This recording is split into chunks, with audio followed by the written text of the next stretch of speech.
오늘 주일 1, 2부 예배 이현식 목사님께서 특별히 오셔서 각각의 말씀 전포해 주셨는데 큰 은혜 받으셨습니까? 하루를 마무리하는 이 시점에도 오직 주님의 은혜만이 가득하시기를 바라고요. 내일 하루 다시 한 번 더 하루를 시작할 때에 말씀 가지고 승리하시는 우리 모두가 되기를 간절히 바라겠습니다. 오늘 설교의 제목 함께 읽어볼까요? 오늘 설교의 제목입니다. 시작. 여러분, 포기하지 마십시오. 무엇을 포기하면 안 될까요? 우리는 그리스도인으로서 포기하지 말아야 할 신앙적인 요소들을 참 많이 가지고 있습니다. 그 많고 많은 것들 중에 우리가 다시 되새겨볼 요소는 성도 간의 관계예요. 더 나아가서는 사람과의 관계고요. 여러분, 우리는 사람과의 관계를 절대로 포기해서는 안 됩니다. 더 직설적으로 표현한다면 그저 사람이 아니죠. 그리스도인은 사람과의 관계를 포기하면 안 됩니다. 그런데 참 그러기 쉽지 않은 현실을 우리가 살아가고 있습니다. 우리는 이 세상을 살아갈 때에 참 많은 사람들을 마주하며 살아갑니다. 많은 사람들을 마주한다는 것은 그만큼의 다양성을 마주한다는 것인데 여러분은 어떠십니까? 얼만큼의 다양성을 가진 분들과 이야기를 나눠보셨고 관계를 맺으셨으며 살아오셨고 지금도 살아가고 계신지요? 또 다르게 표현해 본다면 다양성을 가진 수많은 분들과의 관계 중에 얼만큼 한숨을 내쉬어 보셨으며 울어보셨으며 멀리하셨으며 포기하셨습니까? 사람과의 관계는 참 복잡 미묘합니다. 이 사람과의 관계와 저 사람과의 관계가 모두 다 다르기 때문이에요. 누군가와는 참 죽이 잘 맞는가 하면 대면만 했다 하면 마음이 상하는 누군가도 존재합니다. 하지만 우리가 누군가요? 그저 사람이란 존재가 아니라 그리스도인이라 칭함받은 존재 아닙니까? 여러분, 그리스도인에게는 특징이 하나 있습니다. 우리 빌립보서 2장 5절 말씀을 함께 봉독해 볼까요? 시작. 너희 안에 이 마음을 품으라 곧 그리스도 예수의 마음이니. 예수님을 믿는 자들에게는 이미 예수님의 마음을 품어야 한다는 것이 새겨져 있습니다. 말씀과 찬양 그리고 기도함을 통해 내가 예수님의 이러한 모습을 닮아야겠구나라는 것이 이미 각인되어지고 품고 있고 소망하고 있는 존재가 우리라는 거죠. 그래서인지 그리스도인은 그 어떤 종교인보다도 선한 마음을 조금 더 많이 품고 있는 것 같습니다. 비그리스도인들보다는 비교적 다양한 관계성 속에서 내가 상처받는 일이 있다 하더라도 예수님의 마음을 품으려고 기도하며 노력하기에 관계로부터 오는 상처는 비그리스도인들보다는 조금 덜한 것 같아요. 하지만 사람과의 그 관계성 속에서 예수님의 마음을 품으며 어떻게든 선을 행하려고 하는 그리스도인에게 발생할 수 있는 문제점이 바로 이 갈라디아서에 기록되어 있습니다. 갈라디아 교인들은 선행을 참 잘 행했어요. 그런데 선을 행하는 데 있어서 사도 바울이 보기에 하나의 심각성을 발견합니다. 사도 바울이 복음을 증거하고 떠난 뒤에 갈라디아 교인들에 대한 소식이 들려오는데 하나의 충격적인 소식이 들려옵니다. 갈라디아서를 처음부터 보시면 사도 바울의 전형적인 특징인 자신을 소개하는 문장 뒤에 곧바로 6절부터 갈라디아 교인들을 향한 긴급한 주제어를 던지기 시작해요. 그 주제는 이겁니다. 다른 복음은 없나니. 다른 복음은 없나니. 이 주제예요. 여러분, 갈라디아 교인들에게 전해진 다른 복음이 대체 무엇이었을까요? 갈라디아서 4장 8절 이하를 보시면 초등학문, 즉 자연을 숭배하는 것을 사도 바울이 염려했다고 기록되어 있습니다. 자연 숭배, 갈라디아 교인들이 어느샌가부터 날과 달과 절기와 해를 숭배하기 시작하는 거예요. 그냥 쓱 하고 읽으면 우상 문제구나 라고 여겨지는데 단순히 그런 문제가 아니었습니다.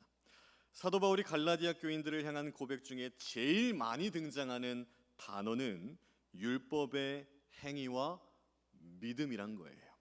갈라디아서 2장 16절 말씀을 함께 읽어볼까요? 읽겠습니다. 시작. 사람이 의롭게 되는 것은 율법의 행위로 말미암음이 아니요 오직 예수 그리스도를 믿음으로 말미암는 줄 알므로 우리가 그리스도 예수를 믿나니 이는 우리가 율법의 행위로서가 아니고 그리스도를 믿음으로써 의롭다함을 얻으려 함이라. 율법의 행위로서는 의롭다함을 얻을 육체가 바로 이어서 갈라디아서 3장 2절 말씀도 읽어보겠습니다. 갈라디아서 3장 2절 말씀 시작. 내가 너희에게 다만 이것을 알려 하노니 너희가 성령을 받은 것이 율법의 행위로냐 혹은 듣고 믿음으로냐. 이후로도 율법의 행위와 믿음을 두고 사도 바울은 갈라디아 교인들을 향해 계속 호소합니다. 율법의 행위와 믿음을 계속 호소하고 있다는 것은 갈라디아 교인들이 단지 초등 학문으로 돌아간 것을 얘기하고자 함이 아니라는 거죠. 그 초등 학문으로 인해 오직 예수님으로 말미암은 믿음의 행함이 율법의 행위로 변질되었기 때문에 호소하고 있는 겁니다. 그 초등 학문으로 인해서 믿음의 행함이 율법의 행위로 변질된 그 모습 때문에. 쉽게 표현하면 이런 거죠. 갈라디아 교인들은 처음 예수님을 믿고 난 뒤에 예수님의 사랑과 마음이 내 마음에 가득 넘쳐나니 예수님의 마음으로 예수님의 사랑으로 선을 행했고 사랑을 실천했습니다. 하지만 이 초등 학문이 사람들의 마음에 계속 의문을 심어넣는 거예요. 네가 그런다고 상대방이 변할 것 같니? 네가 아무리 선을 행한다 해도 그들은 너희에게 보답을 주질 않아. 사랑으로 선을 행해야 하는 것은 알지만 우리가 이 복음으로 전해진 이 말씀대로 행하기가 버거워서 나에게 맞춰진 다른 형식의 사랑을 실천해 보고자 날과 달과 계절과 해라는 것을 숭배하며 다른 식의 사랑의 접근을 갈라디아 교인들이 했다는 겁니다. 여러분, 우리는 이미 알고 있습니다. 그리스도인이 행하는 예수님의 마음이 담긴 선행은 어떤 보상이나 보답을 바라는 것이 아니죠. 하지만 그 초등 학문으로 인해 갈라디아 교인들의 마음 가운데 의문이 계속해서 생겨났다는 것. 굳이 이러한 방식으로 내가 사랑을 해야만 할까? 다른 방법, 뭔가 다른 루트, 다른 뭔가는 없을까? 그리고 그 의문이 예수님으로 말미암은 선행이 아니라 내가 만들어 놓은 나만의 방식으로 정해 놓은 선행으로 바뀐 삶을 살아갔던 게 갈라디아 교인들입니다. 사도 바울은 그들에게 증명이라도 하듯이 갈라디아서 5장에 또 하나의 이야기를 풀어놓는데 할례와 무할례에 대해서 이야기하고 있어요. 우리 갈라디아서 5장 6절 말씀 함께 봉독합니다. 시작. 그리스도 예수 안에서는 할례나 무할례나 효력이 없으되 사랑으로서 역사하는. 사도 바울은 고백합니다. 예수님 안에서 할례나 무할례가 아무런 상관이 없다고 말이에요. 또한 예수님 안에서는 오직 사랑으로서 역사하는 믿음, 이거 하나뿐이랍니다. 여러분, 이것이 선행과 무슨 연관이 있을까요? 대체 무슨 상관이 있을까요? 할례를 중요시한다는 것은 율법을 중요시한다는 것인데 사람을 향한 선행이 내가 안다는 그 율법으로 변하는 순간 선행을 행할 때에 자신의 의를 나타내기 위한 생각이 조금이라도 들어가면 그 즉시 죄를 범한 게 되어버립니다. 선행을 행함으로써 내 의가 하나님보다 높아지면 한순간에 죄가 되는 게 율법이라고요. 또한 율법적인 선행은 자신이 부정해지면 안 되는 것이기에 부정한 사람에게는 선을 절대로 행하지 못하게 되어 있습니다. 대표적인 예가 누가복음 10장에 기록되어 있는 선한 사마리아인의 이야기예요. 한 율법교사가 예수님께 묻습니다. 선생님, 내가 무엇을 하여야 영생을 얻을 수 있겠나이까? 네 마음을 다하여 목숨을 다하여 힘을 다하여 뜻을 다하여 주 너희 하나님을 사랑하고 또한 내 이웃을 네 자신과 같이 사랑하라. 율법 교사가 또 되묻습니다. 그럼 제가 사랑해야 할 이는 누굽니까? 율법 교사의 이 질문에 예수님께서는 하나의 예시를 들어주시죠. 우리 누가복음 10장 30절 말씀 함께 읽어볼까요? 시작.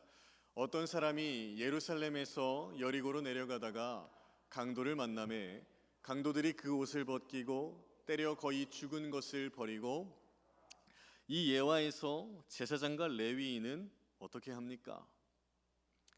죽어가는 그를 보고 피해서 지나갑니다. 오직 이름도 기록되어 있지 않은 어떤 한 사마리아 사람만이 긍휼히 여겨 도와줘요. 여러분, 여기서 제사장과 레위인은 그들을 왜 피했습니까? 제사장과 레위인은 구약 성경만 놓고 보아도 하나님께서 따로 구별하여 세우신 존재들입니다. 그렇다는 것은 사마리아인의 이야기에 기록된 제사장과 레위인은 하나님의 자녀로서 선을 행할 줄 몰라서 실천하지 않은 겁니까? 아니죠. 그들은 선행을 실천해야 한다는 것쯤은 너무나도 빠삭하게 알고 있는 특별하게 구별되어진 하나님의 백성이었죠. 하지만 선행보다 부정해지면 안 된다는 율법을 더 우선시한 것뿐입니다. 할례, 즉 율법을 중요시하는 선행은 이러하기 때문에 예수님으로 말미암은 선행과는 거리가 멀다는 것을 사도 바울이 알려주는 거예요. 또 반대로 여러분, 무할례만 중요시한다는 것 또한 올바르지 못합니다. 율법이 완전히 무시된 채로 난 오직 믿음으로 선행을 할 수 있다라고 얘기하는 것 동안 말이 안 된다는 거예요. 사도 바울은 고백합니다. 우리 로마서 3장 31절 말씀 함께 읽어볼까요? 시작. 그런즉 우리가 믿음으로 말미암아 율법을 파기하느냐? 그럴 수 없느니라. 도리어 율법을 굳게. 여러분, 오직 믿음을 외친다는 것은 율법을 없애는 것이 아니라 율법을 굳게 세우는 것임을 우리가 알죠. 율법적인 기준점이 없이 오직 믿음으로 오직 선을 행한다는 것은 말이 되지 않는다는 겁니다. 만약 율법 없이 무언가의 기준점이 없이 오직 믿음으로만 선을 행할 수 있다 주장한다는 것은 다음과 같이 되기 때문이에요. 우리 갈라디아서 6장 3절 말씀 읽어볼 건데요. 공동번역 성경으로 준비했습니다. 읽겠습니다. 시작. 사실 아무것도 아닌 사람이 무엇이나 된 것처럼 생각한다면 그는 자기 자신을 율법을 무시한 채로 오직 믿음을 가지고 선을 행할 수 있다, 사랑을 실천할 수 있다 외치는 자는 자신이 어떤 대단한 사람이라고 착각하고 있다는 거죠. 그리고 자신 스스로 무엇이나 된 것처럼 생각한다면 스스로 속이는 것과 같답니다. 또 오늘 함께 읽은 7절에는 스스로 속인다는 것에 대해 사도 바울이 이렇게 고백하고 있어요. 우리 7절 말씀 읽어볼까요? 시작. 스스로 속이지 말라. 하나님은 업신여김을 받지 아니하시나니 사람이 무엇으로 심든지. 여러분, 업신여긴다는 게 무엇입니까? 교만한 마음으로 남을 낮추어 보거나 하찮게 여기는 것이 업신여김이에요. 3절과 7절의 말씀을 여러분 이어서 한번 생각해 볼까요? 아무것도 아닌 사람이라는 존재가 마치 자신이 스스로 여기는 이 믿음만을 가지고서 무엇이나 된 것 마냥 대단하게 생각한 채 내가 율법도 지키겠다, 선을 행할 수 있다, 사랑을 할 수 있겠다라는 것은 하나님을 낮추어 보고 있는 것이고 하나님을 하찮게 여기는 행동이라는 거예요. 그래서 사도 바울은 할례와 무할례로 무엇인가를 판별할 수 없다는 것이고 오직 예수님 안에 있는 사랑으로서만 역사하는 믿음뿐이다 라고 고백하는 겁니다. 선행이라는 단어로 표현해 본다면 그리스도인에게 있어서 사람을 향한 선행은, 사람을 향한 사랑은 오직 예수님의 사랑이 반드시 담겨 있어야만 한다는 거예요. 오늘 설교의 제목으로 표현해 본다면 사람을 향한 포기하지 않음은 오직 예수님의 사랑이 담겨 있어야만 포기하지 않을 수 있다라는 겁니다. 그런데 역시나 어떻습니까? 쉽지 않아요. 사람을 향한 사랑 쉽지 않습니다. 왜일까요? 대체 왜일까요? 나는 예수님의 은혜를 이만큼 받아서 예수님의 사랑으로 선행을 실천하는데 그 선행이 참 버거울 때, 그리고 힘들 때 있지요. 왜 있을까요? 여러분, 언제 어려우십니까? 언제 힘겨우십니까? 언제 그 사람을 향한 그 선행을, 그 사랑을 포기하고 싶다 마음이 드십니까? 우리의 결이 같기를 바란다라는 도서의 저자인 테이라는 작가가 자신의 SNS에 다음과 같은 주제로 글을 실었습니다.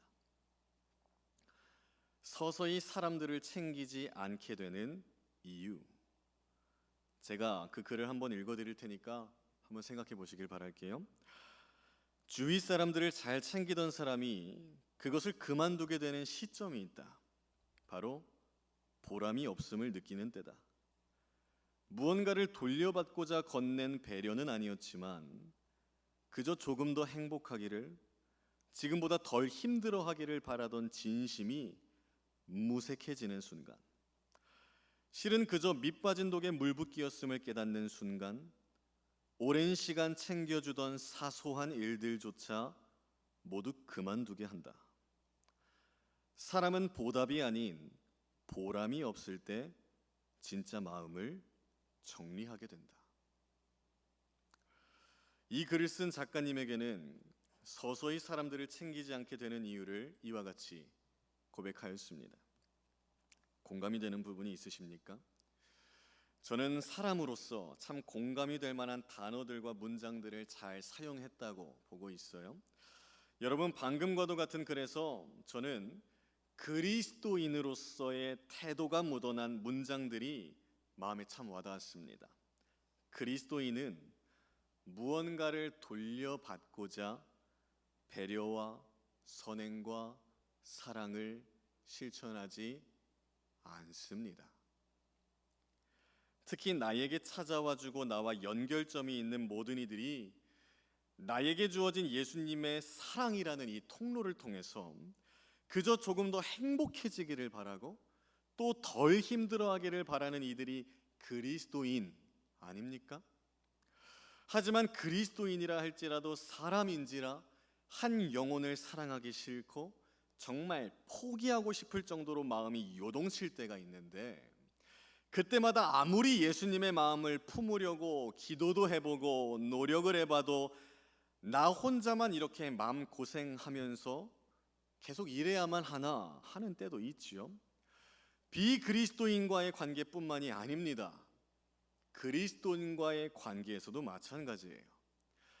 나를 향한 예수님의 사랑이 내 마음 가운데에 차고도 넘쳤을 그때에는 나의 인간적인 의로서 사람들에게 다가가고 표현하는 것이 아니라 온전한 예수님의 사랑으로 사람들을 향해 다가갔고 챙기며 사랑을 표현해 주었는데, 예수님의 사랑은커녕 그저 나 중심적인 나의 인간적인 의로만 사람들을 향해 다가갈 때 있다는 거예요.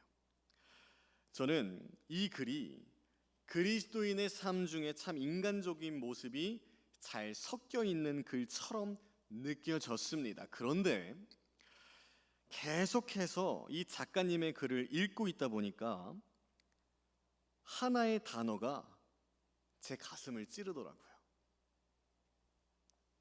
여러분, 갈라디아 교인들의 마음속을 뒤집어 놓았던 초등 학문이 뭔가 이와 같지 않았을까 합니다.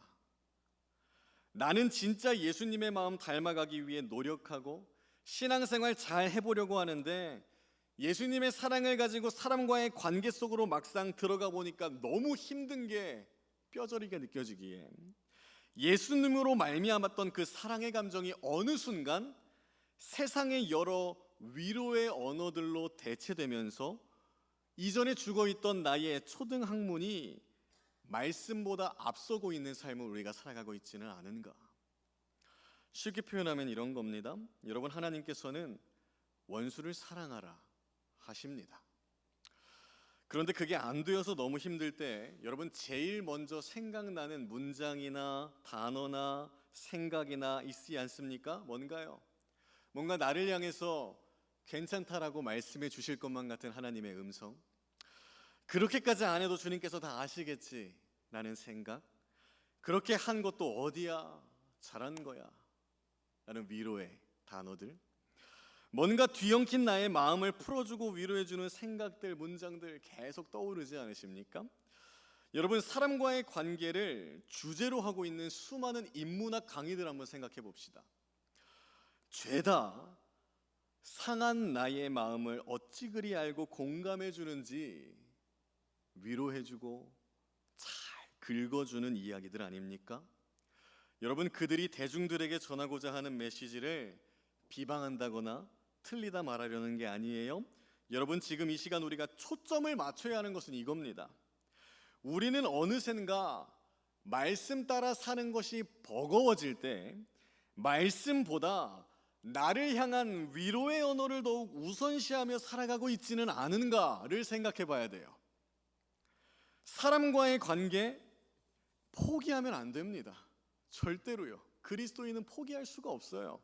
그런데 너무 힘들기에 포기하면 안 된다, 서로 사랑해야 한다라는 그 말씀 아는데 나를 괜찮다 위로하고 격려하는 단어들을 더욱 우선시하며 살아가고 있지는 않은지를 생각해 봐야 한다는 거예요.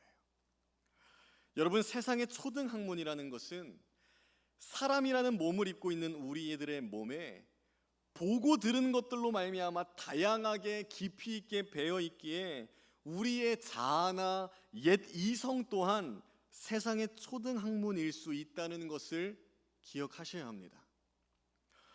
반드시 기억하십시오. 우리가 사람들과의 관계 속에서 절대로 잊어서는 안 되는 것, 예수님의 사랑이라는 마음을 우리의 자아나 나의 이성이라는 뭔가 세상으로부터 습득한 초등학문으로 억누르지 않기를 바랄게요.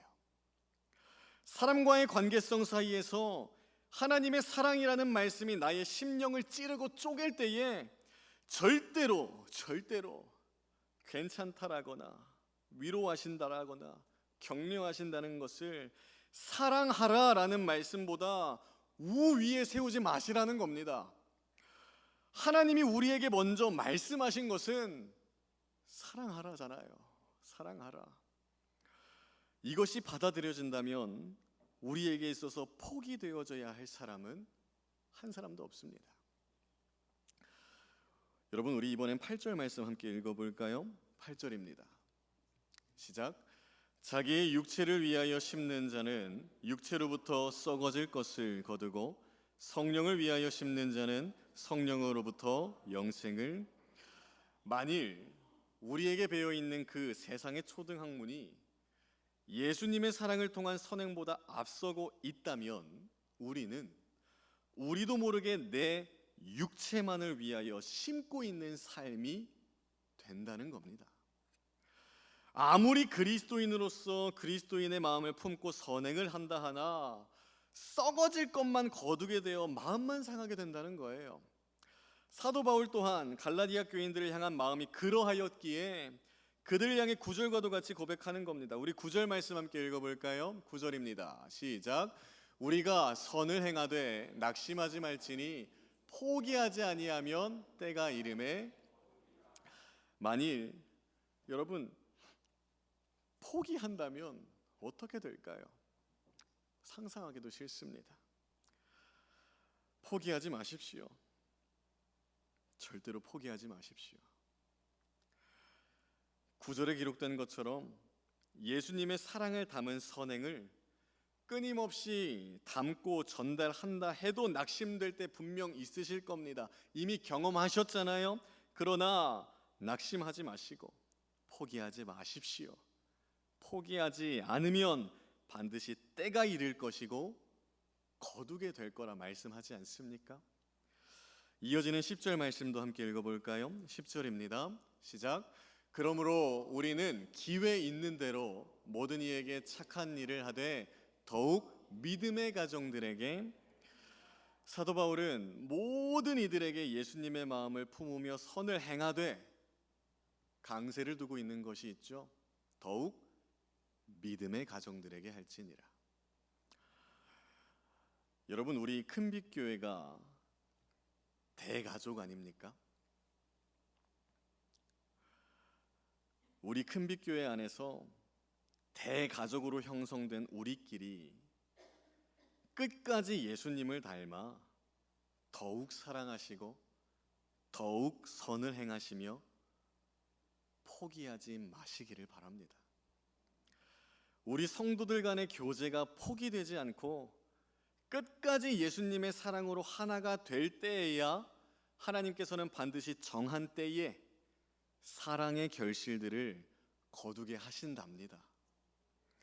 믿음의 가정 안에서 큰빛 공동체라는 대가족 안에서 여러분, 사랑의 실천을 포기하는 순간, 사랑하라 라는 말씀보다 그저 나의 마음을 더욱 위로해주는 초등학문이, 혹은 내가 정해놓은 나만의 초등학문이 우위를 점유하는 그 순간, 여러분, 사랑의 결실들은 절대로 볼 수가 없습니다.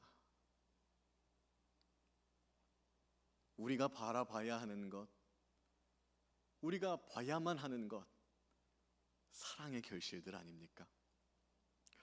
하나님을 예배하는 저와 여러분 모두 예수님의 사랑을 끝까지 실천함으로써 낙심치 않고 포기하지 않을 때에 허락하시는 사랑의 결실들을 거두는 삶을 살아가시기를 간절히 바라겠습니다.